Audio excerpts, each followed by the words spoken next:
Pada malam hari ini insyaallah kita akan bahas tentang masalah hukum merayakan Maulid Nabi sallallahu alaihi wasallam. Karena ini perkara yang kontroversial dan terus menjadi perselisihan di kalangan kaum muslimin.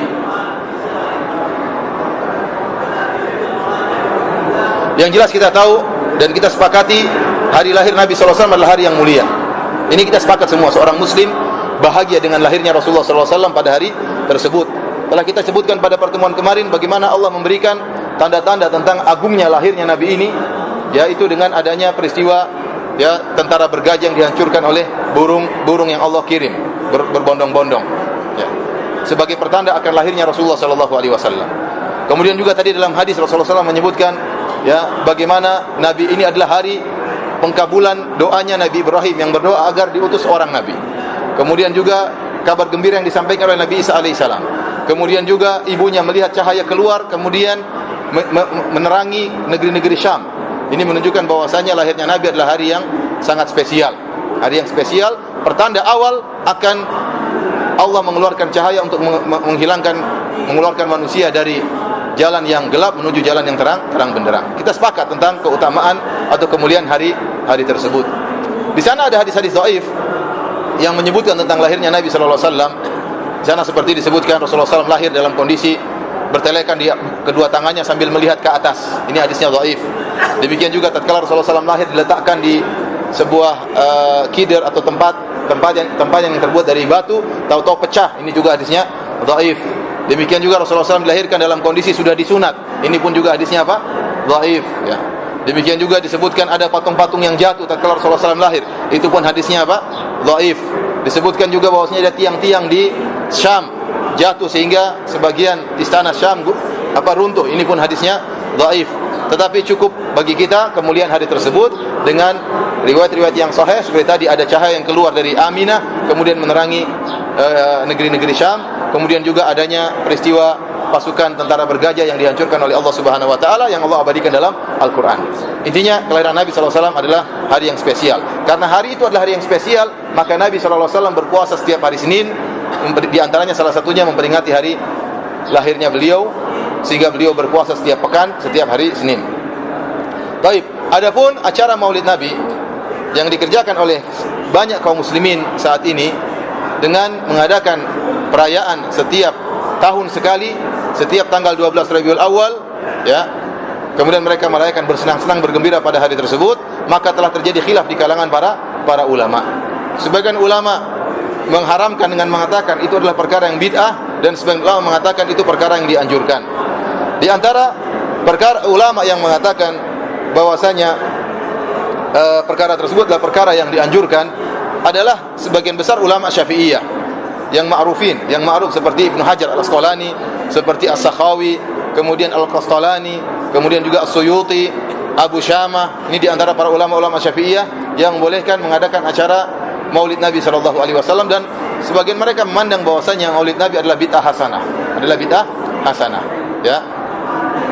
Adapun para ulama yang karena mereka pandang bahwa itu ada kebaikan. Saya nukilkan perkataan seperti perkataan Ibnu Hajar Al-Asqalani. Ibnu Hajar mengakui bahwasanya Maulid adalah bid'ah, tidak pernah diadakan oleh Nabi, para sahabat, tabi'in tidak pernah.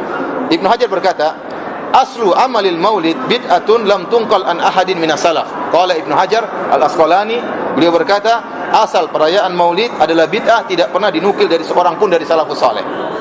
Tidak seorang pun.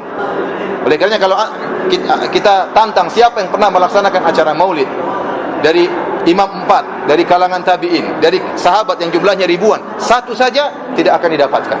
Jadi ini pernyataan Ibnu Hajar dari ahli hadis. Dia mengatakan lam tunqal an ahadin minas salafus salih minal quruni tsalatsa. Tidak pernah diriwayatkan dari seorang pun dari salafus salih dalam 3 kurun, yaitu zamannya Nabi, zaman sahabat, zaman tabi'in, dan zaman tabi'ut tabi'in. Makanya Imam Syafi'i juga tidak pernah menyebut tentang masalah maulid. Imam Ahmad tidak pernah. Imam Bukhari tidak ada. Tidak akan antum dapatkan. Ini perkataan Ibnu Hajar. As-sahabati wat tabi'ina wa tabi'ut tabi'in. Semua tidak ada yang pernah melakukan, seorang pun tidak ada. Walakinnaha, tetapi Ibnu Hajar meskipun mandang ini tidak pernah dilakukan, dia memandang boleh. Dia mengatakan apa? Walakinnaha ma'adzalik qad istamalat ala mahasina wa dhiddaha. Akan tapi Maulid Nabi, perayaan Maulid Nabi itu mengandung perkara yang baik dan juga perkara yang buruk. Dia bilang Maulid Nabi mengandung perkara yang baik dan perkara yang buruk.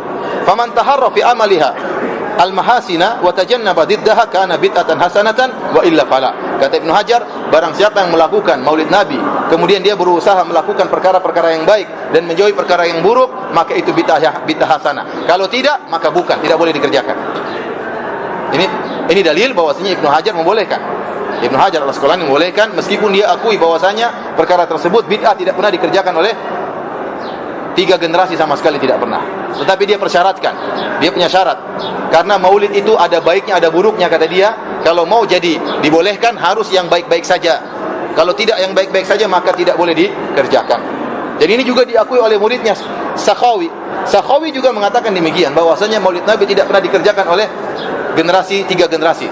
Zaman sahabat, zaman tabi'in, zaman tabi'un tabi'in. Tapi dia tetap membolehkan. Demikian juga perkataan Suyuti membolehkan. Demikian juga Abu Syamah. Abu Syamah memiliki buku judulnya kalau tidak salah Al-Ba'ith ala Inkaril Hawadith, tentang pengingkaran terhadap bid'ah-bid'ah. Dia menyebutkan bid'ah-bid'ah banyak sekali. Dia bantah semua bid'ah-bid'ah. Kata dia kecuali bid'ah maulid. Boleh. Kecuali bid'ah apa? Maulid. Baik. Adapun yang tidak membolehkan, kebanyakan adalah ulama Malikiyah.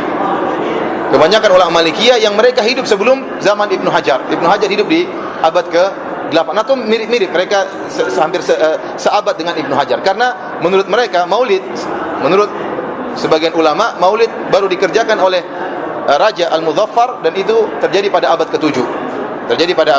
ke-7. Sementara Ibnu Hajar itu pada abad ke-8, ya. Sakhawi lebih daripada beliau, apalagi Suyuti belakangan. Rahimahumullah jami'an. Semoga Allah merahmati para ulama semuanya. Adapun ulama yang tidak membolehkan maulid, di antaranya Syekhul Islam Ibnu Taimiyah rahimahullah taala, dan dia dari mazhab Hambali. Dan dia sebutkan dalam kitabnya Iqtida Shiratal Mustaqim bahwasanya maulid Nabi tidak diperbolehkan. Di antara dalil beliau bahwasanya maulid Nabi adalah bentuk tasyabbuh terhadap orang-orang kufar. Tasyabbuh, dan kita dilarang untuk meniru-niru orang-orang kafir. Bahwasanya orang-orang Nasrani mereka mengadakan perayaan maulid Nabi mereka, maulid Tuhan mereka. Hari kelahiran Tuhan mereka itu kelahiran Nabi Isa, mereka rayakan dengan hari Christmas. Maka kaum muslimin kok meniru-niru, dan kita dilarang meniru-niru dalam ibadah. Kalau dalam masalah dunia saja dilarang meniru-niru yang merupakan kekhususan mereka, apalagi dalam masalah ibadah tidak boleh kita meniru-niru mereka. Dan merayakan maulid Nabi adalah bentuk meniru-niru merayakan hari kelahiran Nabi Isa alaihissalam. Kemudian di antara yang tidak membolehkan adalah Al-Imam Asy-Syatibi. Al-Imam Asy-Syatibi rahimahullah, ya, dalam kitabnya Al-I'tisam, dan beliau wafat pada tahun 790 Hijriah, abad ke-8 juga. Ya, beliau juga melarang, ya, adanya acara maulid. Kemudian di antaranya Ibnul Hajj yang wafat pada tahun 737 Hijriah dalam kitabnya Al-Madkhal. Ini ulama besar di mazhab Malikiyah. Dan perkataan dia dinukil dalam kitab-kitab fikih Maliki. Perkataan dia tentang maulid, tentang tidak bolehnya maulid, dinukil dalam kitab-kitab fikih Maliki. Beliau berkata, fasal fil maulid, pasal tentang acara maulid. Kata beliau, wa min jumlati ma ahdatsuhu minal bid'ah ma'tiqadim anna dzalika min akbaril ibadat wa adharish sya'air ma yaf'alunahu fi syahri Rabiul Awwal minal maulid wa qad ihtawa ala bid'ain wa muharramatin jumlatan. Kata beliau, di antara perkara-perkara yang mereka buat-buat dari perkara-perkara bid'ah, sementara mereka meyakini bahwasanya itu perkara yang baik, bahkan ibadah yang terbaik, bahkan syiar yang terbaik, padahal itu bid'ah, adalah apa yang mereka lakukan pada bulan Rabiul Awal tatkala acara maulid. Dan ternyata acara tersebut telah mengandung bid'ah-bid'ah dan perkara-perkara yang haram secara umum. Kemudian beliau menyebutkan, famin dzalika, di antara perkara haram yang dilakukan oleh mereka. Ini dia berbicara tentang acara maulid awal-awal terjadi. Saya katakan ulama Syafi'iyah seperti Ibnu Katsir menyebutkan acara maulid yang jadi asal muasal maulid ada khilaf. Al-Mikrizi menyebutkan bahwasanya maulid pertama kali terjadi dilakukan oleh Fatimiyun, orang-orang Syiah, pada abad ke-3 atau pada abad ke-4. Adapun ulama-ulama Syafi'iyah seperti Ibnu Katsir dalam Bidayah wa Nihayah menyebutkan yang pertama kali melakukan maulid adalah di abad ke-7 oleh Raja Muzaffar. Ada khilaf intinya, ya. Ada khilaf. Al-Makrizi mengatakan yang pertama orang-orang Syiah pada abad ke-4, sementara ulama Syafi'iyah mengatakan pada abad ke-7 oleh Raja Muzaffar. Oleh karenanya, pengingkaran ini langsung dilakukan oleh para ulama. Sementara seperti Ibnul Hajj, ulama besar Malikiyah, dia mazhab pada abad ke-8. Jadi baru sebentar terjadi acara maulid tersebut, baru 100 tahun kurang lebih sudah ada pengingkaran. Dan ternyata 100 tahun dalam melaksanakan acara maulid sudah terjadi banyak kemungkaran. Oleh karenanya beliau mengatakan, "Famil dzalika," di antara kemungkaran-kemungkaran yang terjadi dalam acara maulid, istimaluhum al-maghani, mereka menggunakan musik-musik. Wa ma'ahum alatu tarb, dan menggunakan alat-alat musik. Ya. Kemudian beliau menyebutkan kemungkaran-kemungkaran yang lain. Setelah itu beliau mengatakan, "Fanzur rahimanallah wa iyyak." Lihatlah, semoga Allah merahmati kami dan merahmati engkau. Ila mukhalafati sunnah al-mutahharati. Ma asna'aha wa ma akbahaha. Lihatlah penyelisihan terhadap sunnah Nabi sallallahu alaihi wasallam, begitu buruk. Wa kaifa tajurru ila al-muharramat. Bid'ah ini akhirnya mengantarkan kepada perkara-perkara yang haram. Ala tara annahum lamma khalafu sunnatal mutahharah wa fa'alul maulid. Tidakkah kau lihat tatkala mereka menyelisih sunnah Nabi sallallahu alaihi wasallam, kemudian mereka melakukan maulid, lam yaktasiru ala fi'lihi, mereka tidak hanya membatasi pada melaksanakan acara maulid, bal zadu alaihi ma taqaddama dzikruhu minal abatil, bahkan mereka tambah dalam acara maulid tersebut kebatilan-kebatilan al mutaaddidah, berbagai macam kebatilan-kebatilan. Fasa'id, kata beliau, orang yang bahagia dan bahagia, man syadda yadahu ala imtithalil kitab wa sunnah wa tariq al musila ila dzalik wa hiya tiba'u salafil madin. Dan orang yang bahagia adalah orang berpegang teguh dengan jalannya para salafus saleh, orang-orang terdahulu, tidak membuat perkara-perkara yang baru. Li'annahum a'lamu bisunnah minna, karena para salaf dahulu mereka lebih mengerti tentang sunnah daripada kita. Idhum a'rafu bil maqal wa afqahu bil hal, karena mereka lebih mengerti tentang sabda Nabi dan mereka lebih mengerti tentang kondisi. Beliau juga berkata, bagaimana wahai Ibnul Hajj, seandainya maulid tidak ada acara-acara mungkar, hanya sekedar acara maulid, hanya sekedar misalnya membaca sirah Nabi, kemudian pengajian, mungkin berdoa, dan yang tidak ada acara nyanyi-nyanyi, tidak ada acara joget-joget, tidak ada acara mubadir-mubadir, tidak ada. Bagaimana hukumnya? Tetap beliau mengingkari. Beliau mengatakan, idza khala minhu, kalau seandainya acara maulid bersih dari seluruh kemungkaran yang telah kita sebutkan, wa amila ta'aman faqat, hanya sekedar bersenang-senang kemudian buat makanan, wa nawa bihil maulid, kemudian berniat untuk menghidangkan makanan untuk merayakan maulid, wa da'a ilaihil ikhwan, kemudian mengajak orang-orang untuk hadir makan makanan tersebut, wa salima min kulli ma taqaddama dzikruhu, dan maulid tersebut kosong dari segala kebatilan yang telah kita sebutkan, fa huwa bid'atun bi nafsi niyatihi faqat, maka itu sudah bid'ah dengan niat mengadakan acara maulid, sudah bid'ah, kata beliau. Id inna dzalika ziyadatun fid din, karena ini merupakan bentuk tambahan dalam agama. Wa laysa min amali salafil madin, dan bukan amalan para salaf terdahulu. Wattiba'u salaf aula, mengikuti para salaf generasi 3 generasi ini lebih utama, bal aujab, bahkan lebih wajib, min an yazida niyatan mukhalifatan lima kanu alaihi, daripada menambah suatu niat berbuat maulid yang menyelisih apa yang pernah dilakukan oleh para salaf terdahulu. Li'annahum asyaddun nasi tiba'an li sunnah, karena para salaf mereka lebih semangat daripada kita dalam melaksanakan sunnah Nabi sallallahu alaihi wasallam. Wa ta'ziman lahu, dan mereka lebih mengagungkan Nabi daripada kita. Mereka lebih cinta kepada Nabi daripada kita, dan lebih cinta kepada sunnah Nabi sallallahu alaihi wasallam. Walahum qadamus sabqi fil mubadarah, dan mereka lebih cepat, lebih utama, lebih semangat dalam melaksanakan sunnah Nabi sallallahu alaihi wasallam. Walam yunqal an ahadin minhum annahu nawal maulid, dan tidak diriwayatkan dari seorang pun dari para salaf mereka berniat untuk melaksanakan acara maulid. Wa nahnu lahum taba, dan kita hanya mengikuti para salaf. Fayasauna ma wasa'ahum, kalau mereka tidak kerjakan maka kita juga tidak kerjakan. Ini ucapan Ibnul Hajj yang wafat pada tahun 739 Hijri, 737 Hijriah, ulama besar di mazhab Maliki.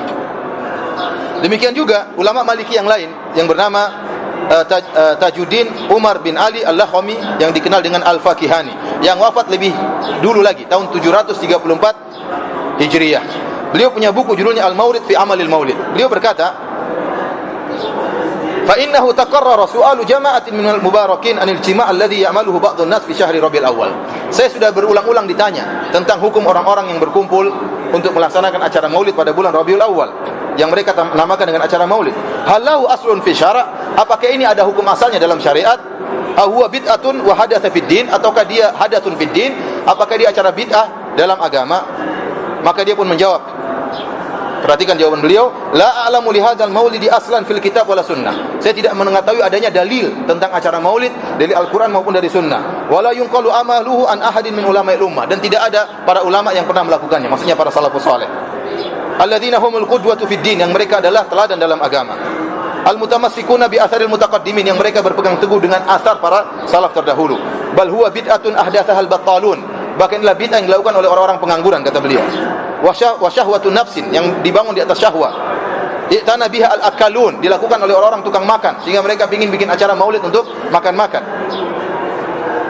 Bidalil anna idza aradna alaihi al-ahkam al-khamsa qulna. Kalau kita bawa maulid kepada hukum fikih yang 5. Hukum fikih 5 itu apa saja? Hukum fikih 5, wajib, kemudian apa? Sunnah, kemudian apa? Mubah, makruh dan haram. Baik, sekarang kita bawa maulid kepada 5 hukum ini, kata beliau. Imma yakuna wajiban, au manduban, au muban, au makruhan, au muharraman. Wa laysa biwajibin ijma'an. Kata beliau, ijma' maulid tidak wajib. Siapa yang berani bilang maulid wajib? Bagaimana Anda mewajibkan suatu perkara di zaman Nabi tidak pernah dilakukan? Maka kata beliau, ijma' maulid tidak wajib. Dan tidak ada orang yang berani mengatakan maulid apa? Wajib. Karena kalau dia bilang wajib, berarti sahabat dulu berdosa semua. Kalau dia bilang wajib, berarti para tabi'in dulu berdosa semua. Imam Syafi'i, Imam Malik, Imam Ahmad, Imam Abu Hanifah yang tidak pernah melakukan maulid berarti berdosa semua. Maka kata dia, ijma' bahwasanya maulid tidak wajib. Au manduban. Demikian juga bukan perkara yang sunnah. Dari mana dalilnya sunnah? Kalau sunnah, bagaimana para salaf dahulu tidak ada yang mengerjakan sunnah ini? Oleh karenanya ada seorang dulu di sini, ada seorang bukan di sini tapi di negara-negara Arab, dia mengatakan maulid Nabi adalah sunnah muakkadah. Sunnah muakkadah. Dia mengatakan kalau tidak wajib maka dia sunnah muakkadah. Padahal sunnah muakkadah adalah sunnah yang sering dikerjakan oleh Nabi. Nah, bagaimana sunnah muakkadah yang Nabi tidak pernah kerjakan? Contoh sunnah muakkadah adalah salat rawatib. Kita bilang sunnah muakkadah. Kenapa Rasulullah SAW selalu melakukan, tidak ditinggalkan? Lah, bagaimana Anda mengatakan maulid Nabi sunnah muakkadah yang sering dilakukan Nabi, sementara Nabi tidak pernah melakukannya? Maksudnya dengan cara seperti Anda yang lakukan sekarang, rame-rame kumpul makan-makan dan yang lainnya. Ini tidak pernah dilakukan oleh Nabi SAW. Intinya beliau mengatakan bahwasanya hukumnya adalah makruh atau haram. Hukumnya makruh atau haram. Kemudian di antara yang mengatakan hukumnya juga tidak boleh adalah Muhammad Abdul Salam Khadir Asy-Syaqiri atau Syukairi. Intinya saya ingin jelaskan ada khilaf di kalangan para ulama tentang hukum mengadakan acara maulid dengan cara maulid sekarang dilakukan.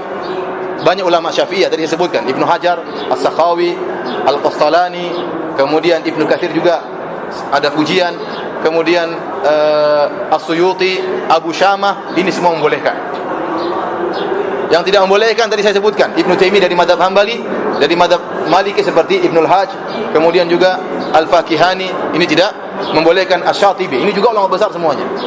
Maka tidak boleh ada yang mengatakan sekarang ini boleh maulid. Semua ulama ijma' tidak benar. Ini sudah khilaf sejak dulu. Saya ulangi, maulid mulai muncul pada abad keberapa? Ke-7. Pengingkaran sudah muncul pada abad ke-8.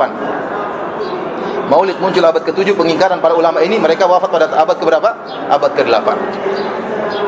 Baik, kalau begitu Ustaz, mana yang lebih rajih di antara dua pendapat ini? Mana yang lebih kuat? Sebentar, minum dulu ya.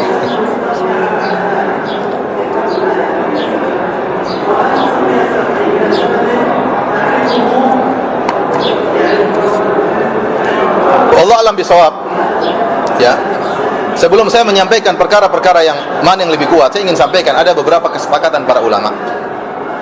Kesepakatan pertama, bahwasanya maulid tersebut kalau bercampur dengan keharaman maka hukumnya haram.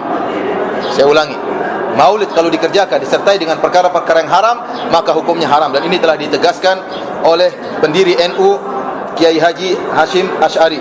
Saya nukilkan perkataan Kiai Haji Hashim Asy'ari rahimahullahu taala, pendiri NU. Dia punya buku judulnya At-Tanbihat Al-Wajibat Liman Yasna'ul Maulid Bil Munkarat. Peringatan yang wajib bagi orang yang melakukan maulid dengan kemungkaran. Kenapa? Karena dia melihat orang-orang melakukan maulid dengan kemungkaran. Dan dia mengatakan maulid yang modelnya seperti ini tidak boleh dikerjakan. Bahkan ada orang kumpul-kumpul uang untuk bikin maulid seperti ini tidak boleh kasih, karena itu ta'awun alal itsmi wal udwan, kerjasama dalam kemungkaran. Tapi para hadirin yang Allah Subhanahu wa taala, beliau mengatakan ya, pada Senin malam 25 Rabiul Awal 1355 Hijriah, sungguh aku telah melihat sebagian dari kalangan para penuntut ilmu di sebagian pondok telah melakukan perkumpulan dengan nama perayaan Maulid. Mereka telah menghadirkan alat-alat musik, lalu mereka membaca sedikit dari Al-Quran dan riwayat-riwayat yang datang tentang awal sirah Nabi SAW dan tentang tanda-tanda kebesaran Allah yang terjadi pada tatkala lahirnya Nabi SAW. Demikian juga sejarah beliau yang penuh keberkahan setelah itu. Setelah itu mereka pun mulai melakukan kemungkaran-kemungkaran seperti saling berkelahi pencak silat, dan saling dorong-mendorong yang mereka namakan dengan pencak silat atau boxing. Jadi acara maulid ada acara apa? Pencak silat. Kata dia ini kemungkaran. Yang bilang ini siapa? Kiai Haji Hashim Asy'ari, pendiri NU. Yang bilang bahwasanya acara pencak silat dalam acara maulid itu mungkar siapa? Dia. Dan memukul-mukul rebana, semua itu mereka lakukan di hadapan para wanita ajnabiyah. Jadi kemungkaran kenapa? Dilakukan di hadapan para wanita ajnabiyah, bukan mahram mereka. Ya, jadi sebenarnya pencak silat boleh, tetapi tatkala dikerjakan di hadapan para wanita ajnabiyah, kata dia tidak boleh. Lihat bagaimana mereka dulu, para ulama dahulu seperti Kiai Haji Hashim Asy'ari ketat dalam masalah ikhtilat. Ini sudah tidak ada sekarang, atau hampir tipis, sudah hampir enggak ada. Sekarang orang bebas saja, ya. Mau laki-laki perempuan campur, mau mereka telah tinggalkan ajaran, ya, guru besar mereka pendiri NU. Baik, semua itu mereka lakukan di hadapan para wanita ajnabiyah. Yang dekat posisinya dengan mereka sambil menonton mereka. Dan juga musik dan sandiwara cara kuno. Jadi ini semua dilakukan dalam acara maulid. Dan juga permainan yang mirip dengan judi serta bercampurnya ikhtilatnya para lelaki dengan wanita. Juga nari-nari dan tenggelam dalam permainan dan tertawa.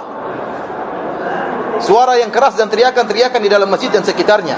Maka aku pun melarang mereka dan mengingkari perbuatan kemungkaran-kemungkaran tersebut. Lalu mereka pun pergi buyar. Ini yang bilang siapa? Kiai Haji Hashim Asy'ari. Dan kebanyakan maulid seperti ini sekarang. Kumpul-kumpul rame-rame, ketawa ketiwi, ya. Dan ini kemungkaran. Ini sepakat ulama mungkar. Mau antum mendapat Ibnu Hajar juga tadi saya sebutkan, dia mengatakan maulid ada baiknya ada buruknya. Syaratnya maulid boleh dikerjakan kalau baik saja, kalau ada buruknya maka tidak boleh. Tadi Ibnu Hajar sudah bilang, dia bilang boleh maulid tapi ada syaratnya. Kemudian beliau berkata setelah itu, dan tatkala perkaranya sebagaimana yang aku sifatkan dan aku takut perbuatan yang menghinakan ini akan tersebar di banyak tempat.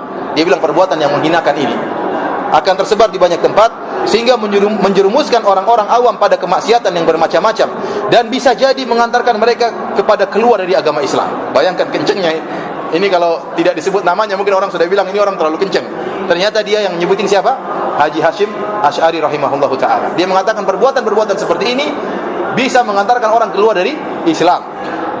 Maka aku menulis peringatan-peringatan ini sebagai bentuk nasihat untuk agama dan aku memberi pengarahan kepada kaum muslimin. Jadi ini sebab kenapa dia tulis buku ini. Adapun tata cara acara maulid yang dianjurkan oleh para ulama, kita dengarkan perkataan Haji Hashim Asy'ari. Dia berkata, dari perkataan para ulama, bahwasanya maulid yang dianjurkan oleh para ulama adalah berkumpulnya orang-orang dan membaca sebagian ayat-ayat dari Al-Quran dan riwayat kabar-kabar yang menjelaskan tentang permulaan sejarah Nabi SAW dan peristiwa-peristiwa yang terjadi tatkala Nabi dalam kandungan dan kelahirannya. Demikian juga setelahnya berupa sejarah sirah beliau yang penuh keberkahan. Setelah itu diletakkan makanan, lalu mereka makan lalu buyar. Itu acara maulid, begitu. Itu acara maulid yang dianjurkan oleh para ulama yang membolehkan. Kalau yang tidak boleh sama sekali. Tadi ulama Malikiyah. Tapi yang bolehkan, mereka bilang cara maulid seperti itu. Jadi kumpul baca ayat Al-Quran, kemudian baca sirah Nabi, sejarah Nabi agar menumbuhkan cinta kepada Nabi, kemudian makan-makan menunjukkan senang, terus buyar, sudah selesai. Itu acara maulid. Adapun kemudian joget-joget, dan saya lihat ada acara maulid dengan joget-joget, ada laki-laki perempuan, musik-musik, kemudian mubadzir dan macam-macamnya, ini tidak boleh. Pawai, kemudian bikin patung-patung, saya lihat sendiri sampai orang macet di Indonesia gara-gara bikin patung. Acara maulid bikin patung kuda, bikin patung kalajengking. Apa hubungannya kalajengking dengan Nabi SAW? Apa hubungannya kuda dengan Nabi SAW? Bikin patung-patung seperti itu. Apa dengan buat patung tersebut tambah iman kepada Nabi SAW? Apa dengan buat patung tersebut tambah cinta kepada Nabi SAW? Ya. Apalagi kemudian masjid kosong acara maulid. Saya lihat kemarin ada orang sebarin di Facebook. Lihat sebelah acara maulid masjid waktu sholat isya nggak ada orang sholat. Cuma berapa orang aja. Yang lain tidak sholat isya berjamaah. Terus bagaimana seperti ini? Jadi acara maulid yang dibolehkan oleh para ulama Syafi'iyah begini. Ini yang menjelaskan adalah Kiai Haji Hashim Asy'ari. Adapun kemungkaran-kemungkaran yang tadi beliau sebutkan, saya ringkaskan lagi adalah ikhtilat. Laki-laki campur dengan perempuan. Kemudian mengadakan acara pencak silat di hadapan para wanita yang dengan jarak dekat dan itu bukan mahramnya. Kemudian adanya ketawa ketiwi, teriak-teriak. Jadi ini jauh dari mengingat akhirat. Adanya alat-alat musik, adanya mubadzir, makan makanan yang berlebih-lebihan. Ini semua adalah tidak boleh dilakukan dalam acara maulid. Joget dan tarian-tarian, adanya pun nyanyian, ini pun semua tidak boleh.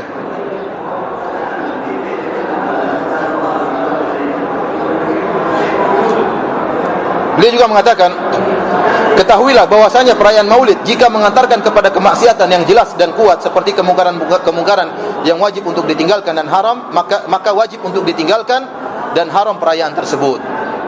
Jadi ijma ulama, Maulid kalau tercampur dengan kemungkaran maka hukumnya apa? Haram.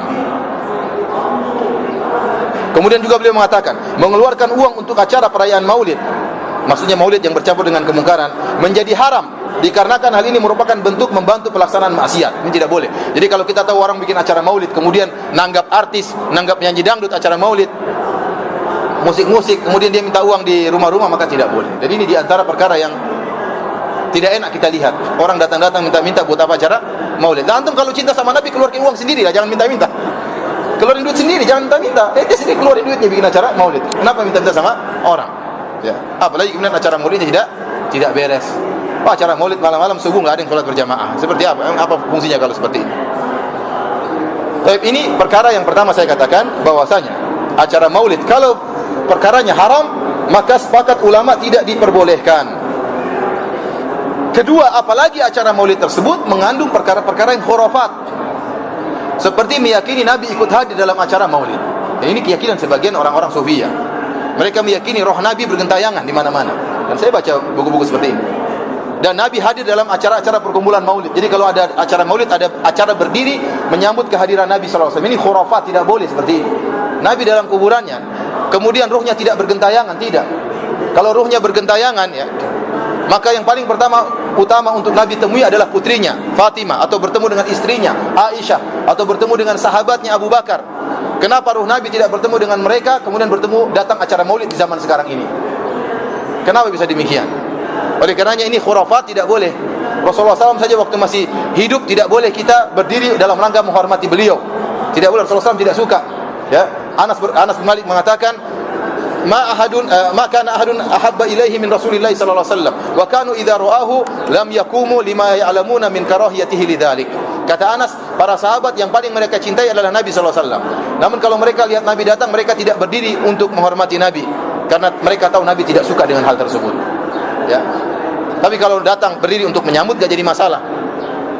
Ya, kemudian berdiri tidak benar, roh Nabi tidak ada. Sekarang kalau acara Maulidnya ada 5 dalam waktu yang sama, berarti Nabi 5 terbelah 5, sana hadir, sana sini. Kalau acara Maulid dalam satu waktu ada 1000 acara Maulid, berarti Nabi bagi 1000 rohnya, begitu maksudnya? Atau pindah-pindah cepat-cepat. Ini dari mana? Ini khurafat, tidak boleh. Apalagi kemudian dalam acara Maulid ada disenandungkan syair-syair yang isinya kesyirikan. Seperti syairnya Burdah, yang dalam syair tersebut dia mengatakan, wa inna min judika dunya wa dharrataha wa min ulumika ilmal lauhi wal qalami. Di antara kebaikanmu, kedermawananmu wahai Muhammad adalah dunia dan akhirat. Dan di antara ilmumu adalah ilmu Lauhil Mahfuz. Ini tidak benar. Kalau dunia dan akhirat dari Nabi, yang dari Allah kemudian yang mana? Dan Nabi tidak tahu Lauhil Mahfuz. Ini berlebihan. Yang tahu Lauhil Mahfuz cuma Allah Subhanahu wa taala. Ya. Dialah yang mengetahui segala yang di Lauhil Mahfuz, tidak tahu ilmu gaib kecuali Allah Subhanahu wa taala. Dengan mengatakan demikian, bahwasanya Nabi tahu Lauhil Mahfuz, berarti seakan-akan Nabi tahu ilmu gaib, dan ini bertentangan dengan firman Allah Subhanahu wa taala. Qul la a'lamu law kuntu a'lamul ghaiba lastakthartu minal khair. Katakanlah wahai Muhammad, kalau saya tahu ilmu gaib saya akan banyak melakukan kebaikan, wa ma massaniya su, dan saya tidak akan ditimpa dengan keburukan. Jadi Nabi tidak tahu ilmu gaib kecuali sebagian ilmu gaib yang Allah beritahukan sebagai bukti itu adalah seorang nabi. Tetapi mengetahui Lauhil Mahfuz maka Nabi tidak tahu. Jadi saya ulangi, kalau acara Maulid bercampur dengan kemungkaran, ikhtilat, musik-musikan, atau lebih parah adanya keyakinan kesyirikan, atau Nabi hadir dalam acara tersebut, maka ini tidak boleh dikerjakan. Hukumnya haram. Yang kita khilafkan sekarang acara Maulid yang syar'i menurut ulama yang membolehkan. Bagaimana acaranya? Yaitu kumpul-kumpul, kemudian baca sejarah Nabi SAW, baca sebagian ayat Al-Quran, kemudian makan, kemudian buyar. Nah, ini yang ada khilaf di kalangan para ulama. Ulama Syafi'iyah membolehkan, sebagian ulama Malikiyah mengharamkan, karena itu dianggap sebagai bid'ah. Tapi para hadirin yang Subhanahu wa taala, ini yang disepakati oleh para ulama. Kemudian hal-hal yang membuat saya mengkuatkan memilih pendapat ulama yang tidak membolehkan, yang mengatakan perkara bid'ah yang mungkar tidak boleh dikerjakan, ya. Meskipun saya menghargai pendapat ulama yang bolehkan, tapi ini karena ini masalah khilaf, kita perlu merajihkan mana yang lebih kuat. Banyak permasalahan, adalah haram, ada halal. Sekarang ini juga sama, antara haram dan halal. Saya punya hak untuk memilih. Anda punya hak untuk memilih itu halal, saya punya hak juga memilih untuk itu haram berdasarkan dalil yang saya miliki. Kenapa saya ingatkan hal ini? Supaya jangan sampai orang nuduh macam-macam. Tatkala ada yang mengatakan haram, dengan orang ini sesat, masa mengharamkan acara maulid? Enggak, ini kita punya dalil, punya ulama yang mengatakan haram, dan dalilnya kuat ya. Di antara dalil bahwasanya acara tersebut tidak dianjurkan, pertama, lahirnya Nabi tidak diketahui tanggal berapa. Tidak ada dalil yang tegas mengetahui kapan lahirnya Nabi. Tadi kita sebutkan khilaf di kalangan para ulama. Ada yang mengatakan tanggal 2, ada yang mengatakan tanggal 8, ada yang mengatakan tanggal 9, ada yang mengatakan tanggal 10, ada yang mengatakan tanggal 12, ada yang bilang tanggal 17, ada yang bilang tanggal 22 Rabiul Awal, ada yang bilang bulan Ramadan. Dalilnya mana? Enggak ada dalilnya semuanya. Terus Anda mau acara maulid hari yang mana? Hari yang mana? Tidak ada dalilnya, tidak ada dalilnya. Bahkan sebagian Ibnu Hajar mengatakan berusaha mencari tahu kapan hari lahirnya Nabi SAW, karena harinya tersebut dimaksudkan supaya kita bisa melaksanakan perayaan sebagaimana hari-hari yang lain. Harinya seperti Arafah ditentukan tanggal 9 Zulhijjah, ya. Hari-harinya ditentukan. Ini yang pertama. Kenapa tidak diketahui kapan pastinya lahirnya Nabi SAW? Karena memang Nabi tidak beri perhatian tentang hal ini. Bukannya tidak perhatian, kenapa? Karena tidak ada ibadah yang dibangun di balik berapa tanggal lahirnya. Tidak ada ibadah dibangun di balik tanggal tersebut. Berbeda seperti awal bulan Ramadan. Kalau awal bulan Ramadan, para ulama perhatian melihat hilal. Kenapa? Ada ibadah dibangun di atas tanggal 1 Ramadan, dan ada ibadah dibangun di balik tanggal 1 Syawal. Ada ibadah dibangun di balik tanggal 1 Zulhijjah. Semuanya ada diperhatikan oleh para ulama. Tetapi tatkala tanggal lahir Nabi tidak ada ibadah yang dibangun di atasnya, maka para ulama tidak perhatian. Para tabi'in juga tidak menjelaskan tanggal berapa. Kalau ada pasti mereka akan sebutin. Ini menunjukkan memang tidak ada ibadah dibangun di balik tanggal lahir Nabi sallallahu alaihi wasallam. Kemudian perkara berikutnya, dan ini dalil yang paling kuat.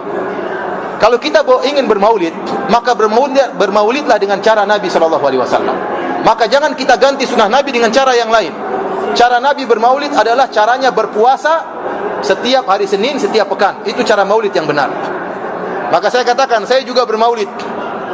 Saya menghargai kelahiran Nabi SAW. Saya mengagungkan hari kelahiran Nabi SAW. Caranya bagaimana? Saya puasa setiap hari Senin, setiap pekan. Dan itu yang dikerjakan oleh Nabi SAW. Bukan makan-makan pada hari kelahiran Nabi SAW. Nah, bagaimana kemudian kita tukar cara Nabi dengan cara yang lain, cuma setahun sekali? Nah, saya ingin cinta kepada Nabi tiap sepekan sekali. Ingat Nabi SAW. Saya puasa hari Senin, saya ingat hari tersebut Nabi dilahirkan. Kenapa saya ingatnya setahun sekali? Kemudian caranya berbeda. Nabi caranya puasa, kenapa kita caranya makan-makan? Maka saya bilang cara yang benar untuk bermaulid adalah dengan berpuasa setiap hari Senin, setiap pekan. Kemudian para hadirin Allah Subhanahu wa taala, di antara hal yang menguatkan bahwasanya acara maulid tidak diperbolehkan, ada bentuk tasyabuh dengan orang-orang Nasara. Orang-orang Nasara mengadakan perayaan hari kelahiran Isa bin Maryam, maka tidak boleh kita tiru-tiru gaya-gaya mereka. Rasulullah SAW mengatakan, "Man tasyabbaha biqaumin fahuwa minhum." Barang siapa meniru satu kaum, maka dia termasuk dari kaum tersebut. Dan bentuk mengadakan acara maulid mirip dengan acara merayakan hari kelahiran Nabi Isa. Dan kemarin qadarullah maulid tanggal 24 Desember, hari Natal tanggal 25 Desember, berdamaian satu hari, sehingga acaranya rame-rame, bareng-bareng. Subhanallah. Acara maulid sama hari Christmas bareng-bareng. Kemudian kalau kita membolehkan maulid,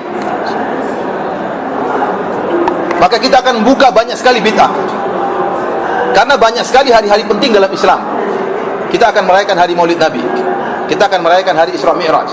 Kita akan merayakan hari Nuzulul Quran. Kita akan merayakan hari Perang Badar. Kita akan merayakan hari Perang Uhud. Kita akan merayakan hari Perang Khandaq. Kita akan merayakan hari Perang Hunain. Kita akan merayakan hari Fatu Makkah. Kita akan merayakan hari kelahiran Abu Bakar. Kita akan merayakan hari kelahiran Umar. Kita akan merayakan hari kelahiran Utsman. Kita akan merayakan hari kelahiran apa? Ali. Banyak sekali. Membuka pintu-pintu ibadah yang tidak pernah diajarkan oleh Nabi SAW. Dan sebagian tarekat merayakan hari kelahiran. Mereka ada acara Maulid Syadzili misalnya, hari kelahiran ulama Syadzili, hari kelahiran Badawi, dan macam-macamnya. Mereka mulai melakukan seperti ini. Hari perayaan kelahiran imam-imam mereka. Ya, kalau kita buka pintu seperti ini, ya, maka repot. Kemudian kita lihat kenyataannya. Tatkala kita buka pintu maulid, banyak orang yang dia tertarik dengan acara-acara yang baru, yang sunnah mereka tinggalkan. Kenyataan yang ada sekarang, dibalik acaranya, dibalik perkaranya, Orang yang tidak melaksanakan maulid dituduh tidak cinta kepada Nabi SAW. Orang yang tidak melaksanakan maulid dituduh tidak cinta kepada Nabi. Sementara para sahabat, para tabi'in, para tabi'ut tabi'in, Imam Malik, Imam Syafi'i, Imam Ahmad tidak pernah melaksanakan acara maulid. Apakah Abu Bakar tidak cinta kepada Nabi? Apakah Umar tidak cinta kepada Nabi? Apakah Utsman tidak cinta kepada Nabi? Bagaimana Anda menuduh orang yang tidak melaksanakan acara maulid mengatakan tidak cinta kepada Nabi? Dari mana tuduhan seperti itu? Kita dapati orang-orang pelaku maksiat paling semangat acara maulid. Kalau acara maulid dipenuhi, baik orang-orang soleh juga ada, ya. Tetapi perampok, ya, tukang minum bir, ya, mereka juga acara maulid semangat. Kenapa? Mereka menemukan ada alternatif. Waktu sholat berjamaah tidak ada. Dan ini disebutkan oleh Syekhul Islam Ibnu Taimiyah di antara bahayanya bid'ah. Akhirnya orang tertarik dengan acara bid'ah tersebut yang sudah ditinggalkan. Yang sudah ditinggalkan. Tapi para hadirin yang Subhanahu wa taala, dari sini saya katakan pendapat yang lebih kuat dari khilaf di kalangan para ulama tentang acara maulid, bahwasanya acara maulid tidak disyariatkan. Karena ini tidak dicontohkan oleh Nabi, tidak dicontohkan oleh ribuan sahabat jumlahnya ribuan, seorang pun tidak pernah acara maulid. Kemudian para tabi'in juga jumlahnya ribuan, tabi'ut tabi'in juga ribuan jumlahnya. Imam Malik, Imam Syafi'i, Imam Ahmad, Imam Abu Hanifah juga tidak pernah melaksanakan acara maulid. Imam Bukhari, Imam Muslim, semua tidak ada yang pernah melaksanakan acara maulid. Dia baru muncul pada abad ke-7 menurut pendapat sebagian ulama. Bagaimana suatu ibadah yang hilang selama 7 abad kemudian muncul pada abad ke-7, kemudian sekarang dikatakan wajib atau dikatakan apa? Sunnah. Nah, kalau ada yang melakukan acara maulid dengan petunjuk para ulama, saya pun tidak bisa mengingkari. Saya katakan masalah khilafiyah. Selama acara maulidnya seperti yang disebutkan oleh Kiai Haji Hashim Asy'ari. Caranya tadi apa? Baca Al-Quran, baca sirah Nabi, kemudian makan-makan, kemudian selesai itu buyar.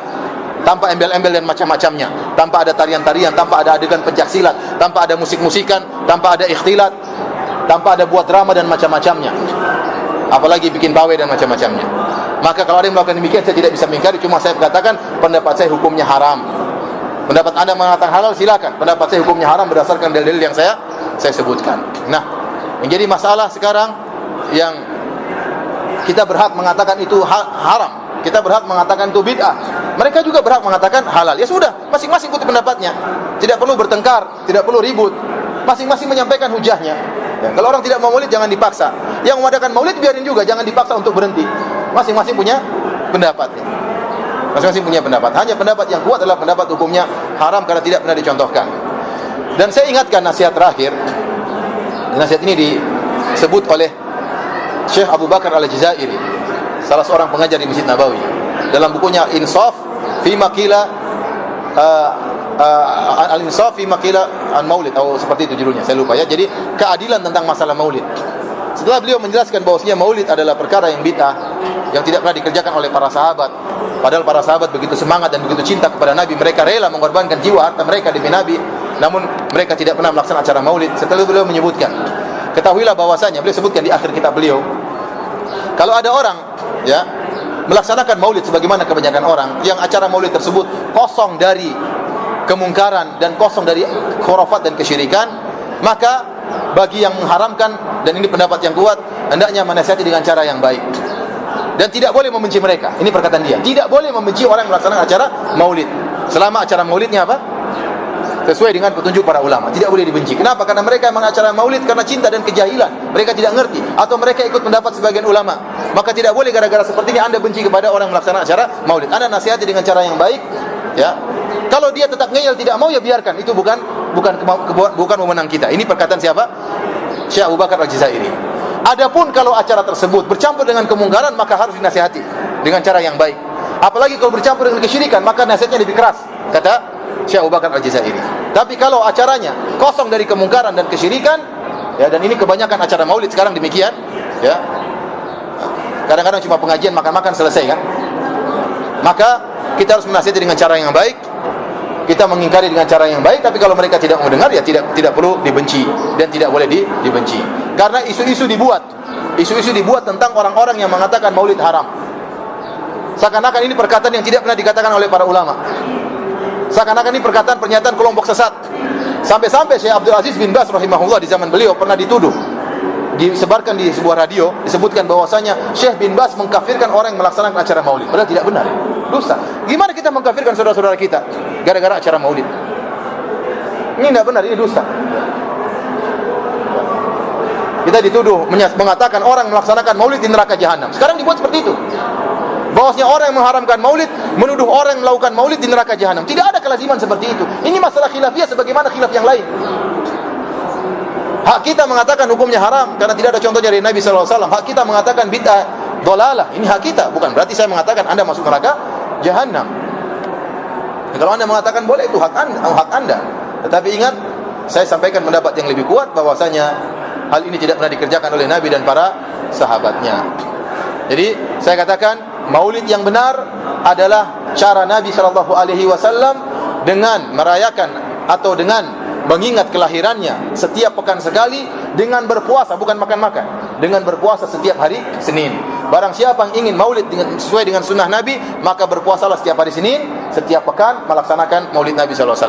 Adapun bermaulid setiap tahun sekali, maka menyelisih sunnah Nabi SAW, dan saya tidak mau ganti sunnah Nabi dengan cara yang lain. Ini yang saya yakini. Namun saya ingatkan tadi, saya tetap menghargai pendapat sebagian orang yang mengikuti pendapat sebagian ulama dengan syarat maulidnya kosong dari kemungkaran. Wallahu ta'ala alam bisawab. Kalau ada yang bertanya, saya persilahkan.